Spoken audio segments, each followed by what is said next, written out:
Live from downtown Detroit, home of WDIV and Click on Detroit, Local 4 News at 11 starts now. The family who just days ago celebrated news of an arrest and their loved one's murder now gets the devastating news of that man's release. Mara. A 13-year-old girl is dead this Labor Day weekend because of a teenager driving a stolen car. And tonight, Detroit police need your help. And weather making big news nationally with Hurricane Dorian taking a deadly toll in the Bahamas. And we've got our own threat of severe weather looming for tomorrow.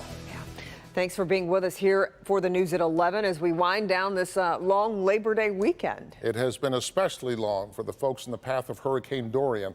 Ben has new information on where it's headed. But first, the trouble that's brewing for our area over the next 24 hours. Hi, Ben. Kim and Steve, we've got to be on our toes tomorrow. I know it's the first day of school and everybody's focused on getting out the door and getting there on time. But tomorrow, especially in the second half of the day, that's when that severe risk starts to roll in. And it's for pretty much all of the lower peninsula. Getting out the door should be no problem. But even by 1 or 2 o'clock, we'll start seeing some rain and maybe some thunderstorms at that point. This is not what we're concerned with. This should be garden variety stuff and weakening at that. Once we get to 7 o'clock, though, that's when all the ingredients are coming together. You can see these very strong individual cells that are popping up, and that looks like it's going to stay with us probably through about 10 or 11 o'clock at night as that forms into a line and moves to the south. So once that clears, we should be able to clear once we get past midnight tomorrow. But here's the bottom line. 8 to 11, or really I should say 7 to 11 is what we're going to be watching. The entire area is under the gun, but it's especially that west and north zone that could see the strongest stuff first. Severe hail, wind damage, and maybe even possibly some tornadoes as well. It's all in play tomorrow as we watch a very potent line of storms move in. Now let's go down to the Gulf. The 11 o'clock advisory is in on Dorian. And surprisingly, this storm still has not moved since we were talking to you at 6 p.m. It is still a Category 4 storm, and it is sitting on top of the Bahamas with 130 mile per hour sustained winds. Some good news for the Florida coast. You are now not in the forecast cone of this storm. So even though this is going to be a major hurricane at 8 a.m. on Wednesday, taking its own sweet time moving up, Florida is not in the cone. Once we start getting into the Carolinas, though, that's where we see areas in play. It should stay off the coast of Charleston, but may make landfall in North Carolina, especially around the Outer Banks, as a Category 3 or a Category 2 storm. So Florida, just because you're not in the path of the center of that storm, you still could be seeing tropical storm force winds grazing the coast as we get into tomorrow. We'll talk more about Dorian and our storm threat in just minutes. Guys? And this historic and catastrophic storm is now also a deadly one, causing several fatalities in the Bahamas. Yeah, the hurricane has been very slow moving, a nightmare for the Bahamians and the U.S. East Coast. NBC's Jamie Girola has the latest from Pompano Beach, Florida. Tonight, there's a death toll after Hurricane Dorian whipped through the Bahamas, then stalled over the islands for hours. We know that there are a number of people in Grand Bahama who are in serious distress, and we will provide relief and assistance as soon as possible. And now, more than 24 hours since making landfall, the mission is rescue and recovery. The initial reports from Abaco is that the devastation is unprecedented and extensive. In Miami, much-needed donations being collected for the devastated islands. Meanwhile, the rest of Florida still on edge, waiting for Dorian to make a move. Florida's governor says dozens of medical facilities are moving patients to safer ground. Get out now while you have time, while there's fuel available, and you'll be safe on the roads. More than 1 million people ordered to evacuate from Florida to the Carolinas. Across the U.S., thousands of flights canceled and some airports are closed. All right, and airports in Fort Lauderdale and West Palm are both closed. Miami International remains open. However, Orlando will also close sometime overnight. So anybody with any sort of travel plans to Florida should definitely check with their airlines for any possible delays or cancellations. In Pompano Beach, Florida, Jamie Garola, NBC News. Our sister stations in Florida are on the air around the clock covering Hurricane Dorian.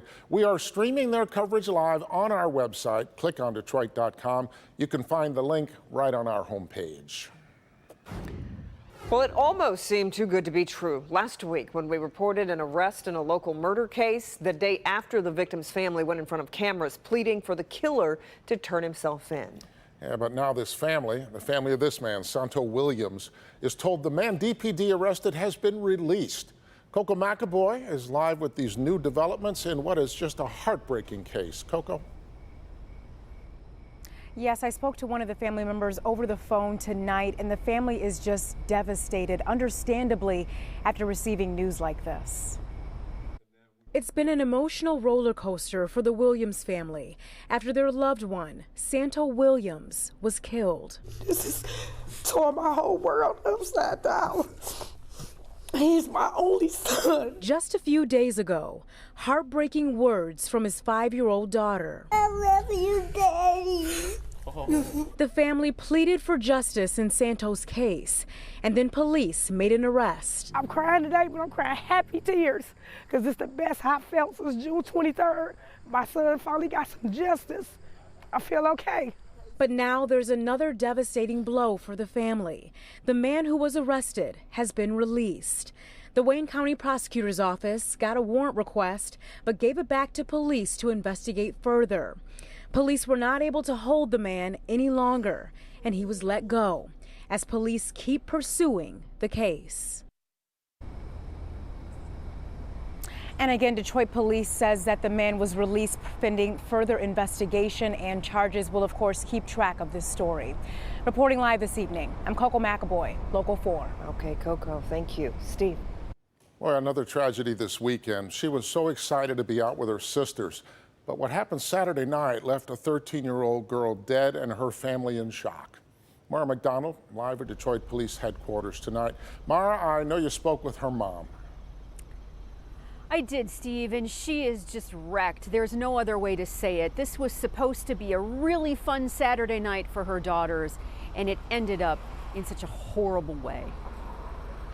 13-year-old Demora was excited to be out with her sisters Dura and Desaria on Saturday night. It was Dura's birthday, and the girls ended up in an SUV driven by a friend of a friend. They thought they were getting a ride home. The girl pulls up and told my kids, like, go ahead and get in the car, y'all riding with me. That SUV was stolen. Ansaria's girls had no idea, and the teenager driving it started driving fast and erratic, crashing into this tree near McNichols and Gunston. Well, I'm like, wow, she just took the risk and my baby lost her life. And I'm just really, really devastated. It's a community, so many people. She captured our hearts. There were 7 girls total in that SUV when it crashed, ranging from 13 to 20. But it was 13-year-old Demora who loved to dance, loved to cheer, and was her school's junior prom queen who would be killed in the wreck. Her sisters Dura and Desaria were hurt, but survived. I don't think I'm never gonna get up for this. I'm never gonna get up for this. Never, never, never, never. I'm so angry. I'm so angry and sad. Back here live. In addition, here's the situation. The teenager who was driving that stolen SUV ran as soon as she wrecked, hasn't been seen since. DPD is looking for her. We're live at Detroit Police Headquarters tonight. I'm Mara McDonald, Local 4. All right, thank you, Mara. A catcher for the Detroit Tigers AA affiliate has died following injuries sustained from a skateboarding accident over the weekend. 27-year-old Chase Numata was found on a street in Erie, Pennsylvania early Friday morning after crashing his skateboard, landing head first. According to officials, no vehicles were involved. Numata spent time playing in the Yankees and Phillies organizations before signing a minor league deal with the Tigers last year. The Detroit Tigers organization releasing a statement on the passing of Numata. It reads in part, Chase was beloved by many from our major league club through all levels of our player development system. Our thoughts and prayers are with his family, friends, teammates, and coaches. And there has been an outpouring of love for Chase on social media, like this tweet from Seawolves teammate Spencer Watkins, who wrote that even though he only knew Chase for a year, he felt they had been friends for life. And he said Chase was too good for this earth.